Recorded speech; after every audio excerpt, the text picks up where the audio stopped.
Të nderuar shikues, jemi rikthyer krejt në fund të emisionit. Por jo nga rëndësia normalisht, do të lidhemi me kolegun ton Ever Gashi. Emberi do ta ketë një lidhje të drejt për koncertin recital të pianistit slloven Aleksandr Gadijev. Për më shumë detaje Emberin po e shoh dhe po ja lë linjën atij. Mirëmbrëma Enver. Faleminderit Edi, mirëmbrëma edhe ty dhe gjithë teleshikuesve të Radio Televizionit Kosovës. Siç e përmendë, te koncertet e Shopping Piano Fest vërtet për çdo vit po na sjellin risi, po na sjellin emocion të veçantë në atë pjesën e muzikës klasike, posaçërisht siç thuhet edhe Piano Shopping Fest, që është pjesa e pianos. Kam një derë të veçantë që një pianist slloven, i cili është Aleksandr Gadijev, ta kem në prezent për një intervistë që do të tregon mbi emocionin dhe mbi se si pritet që zhvillohet sonte një koncert recital solo. Mr. Alexander, welcome in our afternoon show and here in Kosovo. Thank you very much. It's your first time being here in Kosovo, yes? Yes, it's my first time. So far, how do you think about here? So far I had a very good experience. I met wonderful people, very welcoming people. I had a very nice lunch and a walk in the city center and preparing for the concert tonight. So, looking forward. Tonight you will be playing at 8 o'clock here in a hall where Shopping Piano Fest is traditionally. What we will expect the people who will be hearing here?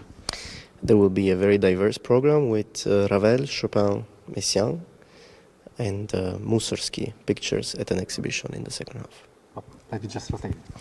Po, e pyeta se është hera parë që vjen në Kosovë, tha që është hera parë dhe deri më tani ka pëlqyer shumë, ka pas mundësi që të hanë një drekë të mirë këtu në Kosovë dhe të shëtesë nëpër rrugët, dhe deri më tani ka takuar vetëm njerëz të mirë dhe po erdhi këtu në sallë që të përgatitet për koncertin që ka sot. Me pyeta se çfarë pret për sot dhe çfarë performance do të ketë, tregon që do ketë varietete të ndryshme muzikore të Chopinit edhe të kompozitorëve të tjerë dhe pret që pjesë të tjerë të kënaqen. Okay, let me ask you about yourself, about your career. How did you start it with music? I read it that your parents are musicians also, yes. So it's like we have a saying, what the apple goes under the apples, something like this? Something like this, yes. My mother was the first person that introduced me to music and specifically to piano. And then I continued with my father for many years. So it was a natural environment filled with music and piano. Now, did you become better than them or less better? Well, I hope I learned from both. Good. E pyeta pra se duke hulumtuar për të, mua kuptova që të dy prindërit janë muzicianë dhe që shkollat ose ta quajë të klasët e pare ka përfunduar tek ata dhe tregon që po është e vërtetë fillimisht duke filluar muzikën me nënën e vet, pastaj me babën, si është zhvilluar gradualisht sa i përket pjesës karrierës. Natyrisht e pyeta se a është bërë më mirë se ata, me një modesti, thë që shpresoj që të ka mësuar vërtet mirë për ta. Can you tell me about your career, how it started and how is now during all the time? I read that you won some really good competition in Sydney, in Tokyo, and all over the world. Can you share with our audience a bit? Yes, so it is quite, let's say, normal for a musician, for a pianist to take part in competitions and such events.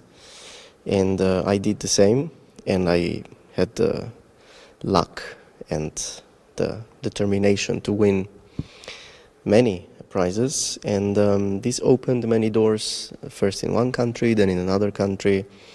And then, you know, you connect the dots. And so now I travel, I would say, all over the world, especially Asia and Europe, but not only. And yeah, this is a long path. It started many years ago. Short story for long. Yes. E pyeta mbi karrierën ti, thotë me qenë se në bazë të asaj që kemi lexuar, që ka fituar disa kompeticione të ndryshme, duke filluar nga Azia dhe Australia dhe gjithashtu në vende ndryshme të Evropës, thotë që po ka filluar të pjesë e rëndësishme e tij ka qenë që të merr pjesë në për kompeticione të ndryshme botërore dhe thotë që kam pas shumë fat që kam fituar disa prej tyre dhe ashtu pika si pika duke mbledhur tani konsideron veten si një pianist i ndërtuar dhe i formuar dhe pjesa e shëtitjeve në për anët botës që të ketë performanca është diçka e natyrshme sa i përket tij. You grew up close to the Italy, so also the Italian culture and Slovenian culture are inside you.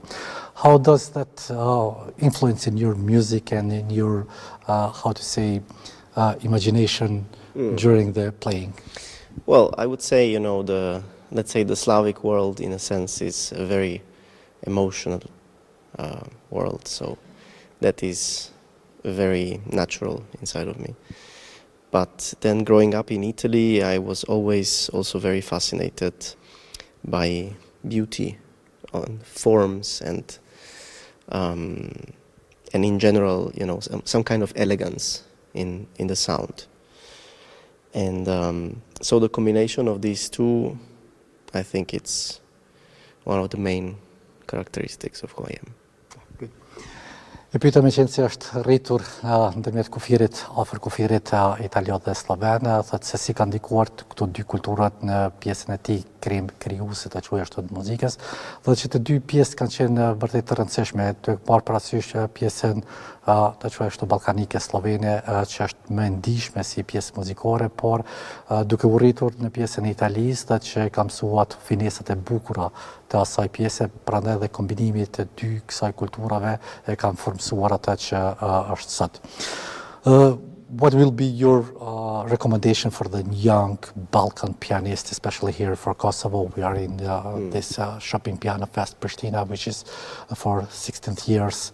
Yes. We have really good public, especially what is interesting here in Kosovo, that also in Philharmonic when you go, the mean age is around 30 years old, so it's a young people. So what about them? So I think this is great, first of all, to have this average. And, well, in short, I would say listen to yourself, to your instinct, but at the same time, go to concerts, try to understand how can you improve today, in 1 month, and in 1 year. Okej, pyeta se cili do të ishte rekomandimi i të quaj ashtu artistëve të rinj tonë këtu, me qenë se këto si shembull Shopping Piano Fest është 16 vjetori i edicioni 16 dhe natyrisht që edhe një publik i kemi të larmishëm, posaçërisht janë të rinj si në pjesën e filharmonisë ku mosha mesatare pothuajse janë tek 30-ta. I pëlqeu kjo formë, thotë që më shumë të dëgjoni veten, të dëgjoni atë se çfarë dëshironi të bëni me pjesën e juaj krijimtarisë, por edhe shkoni në performanca, në për koncerte ndryshme sepse aty mund të mësoni edhe të vlerësoni. Mr. Alexander, thank you very much for this interview. Maybe we will hear about 1 minute of time we have. Yes. Will be our really good time to having with you. Thank you. Ne jemi një performancë të Aleksandrit, do e përfundojmë edhe këtë interviste, në pas për kësaj performance që do jetë lidhja për ju në studio.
Të nderuar shikues,